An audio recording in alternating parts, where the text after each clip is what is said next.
Hello, Falcons. I am back to read you Chapter 3 of Mr. Lemoncello's library. I'm so excited. It's starting to get good, isn't it? Okay, you ready? Chapter 3. Of course, even though he was grounded, Kyle Keeley still had to go to school. "Mike, Curtis, Kyle, time to wake up," his mother called down from the kitchen. Kyle plopped his feet on the floor, rubbed his eyes, and sleepily looked around his room.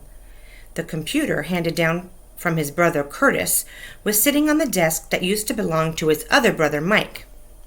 The rug on the floor, with its Cincinnati Reds logo, had also been Mike's when he was 12 years old.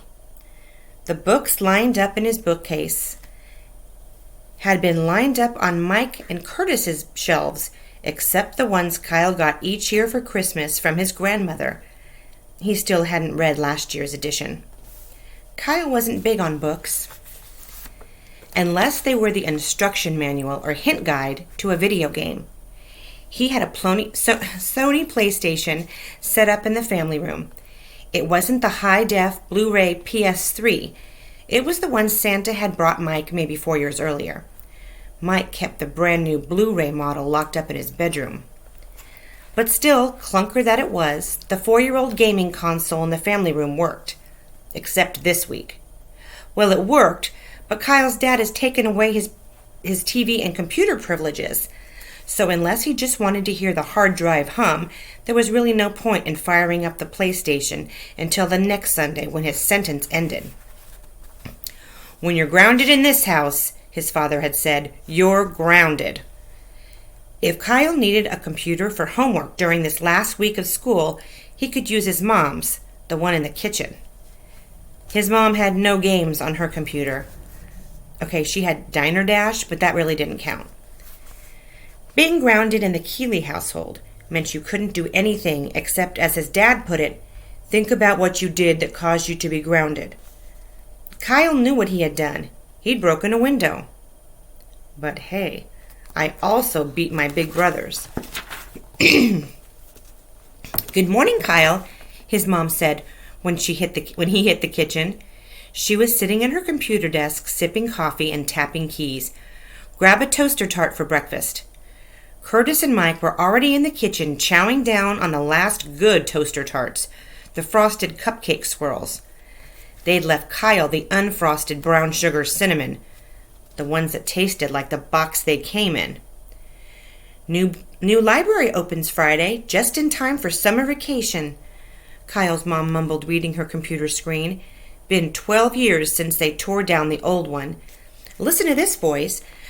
Dr. Zanina Zinchenko, the new public library's head librarian, promises that patrons will be surprised by what they find inside." "Really?" said Kyle, who always liked a good surprise. "I wonder what they'll have in there." Books maybe," said Mike.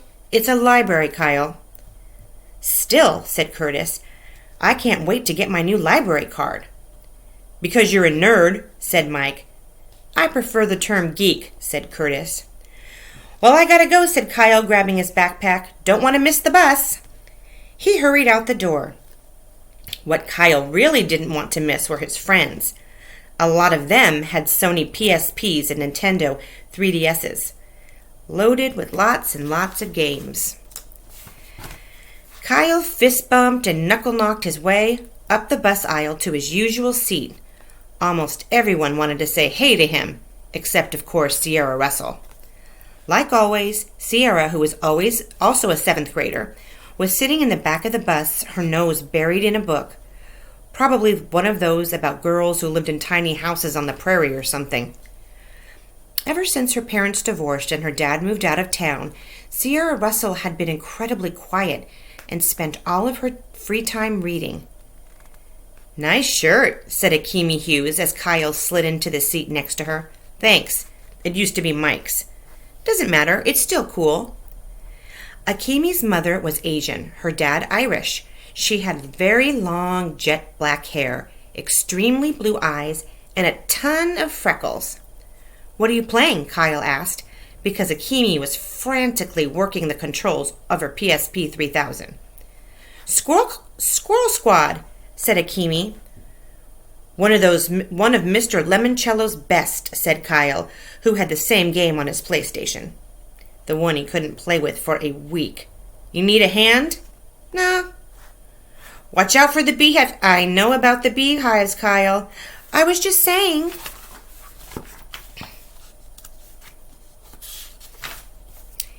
Yes! What? I cleared level 6. Finally! Awesome! Kyle did not mention that he was up to level 27. Akimi was his best friend. Friends don't gloat to friends. When I shot the squirrels at the falcons, said Akimi, the pilots parachuted. If a squirrel bit the pilot in the butt, I got a 50-point bonus. Yes, in Mr. Lemoncello's catapulting critters game, there were all sorts of wacky jokes. The falcons weren't birds. They were F-16 Falcon fighter jets.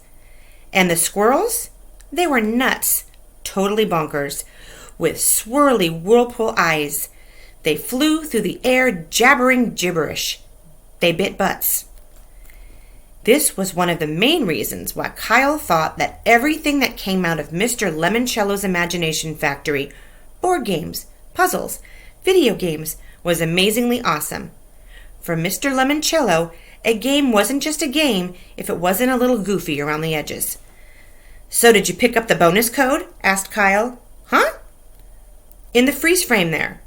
Akimi studied the screen. Turn it over. Akimi did. See that number tucked in the corner?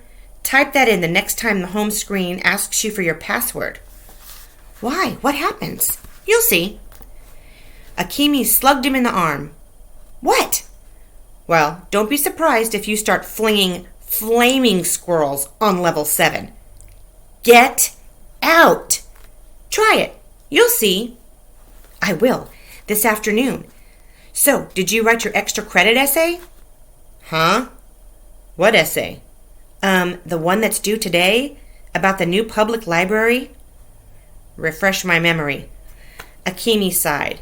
Because the old library was torn down 12 years ago, the 12-year-olds who write the best essays on why I'm excited about the new public library will get to go to the library lock-in this Friday night. Huh? The winners will spend the night in the new library before anyone else even gets to see the place. Is this like that movie Night at the Museum? Will the books come alive and chase people around in junk? No, but there will probably be free movies and food and prizes and games. All of a sudden, Kyle was interested. Ooh, this is getting good. Okay, Falcons, I will see you next week to read you Chapter 4. Have a great rest of your week and your weekend, and I will see you soon. Bye-bye.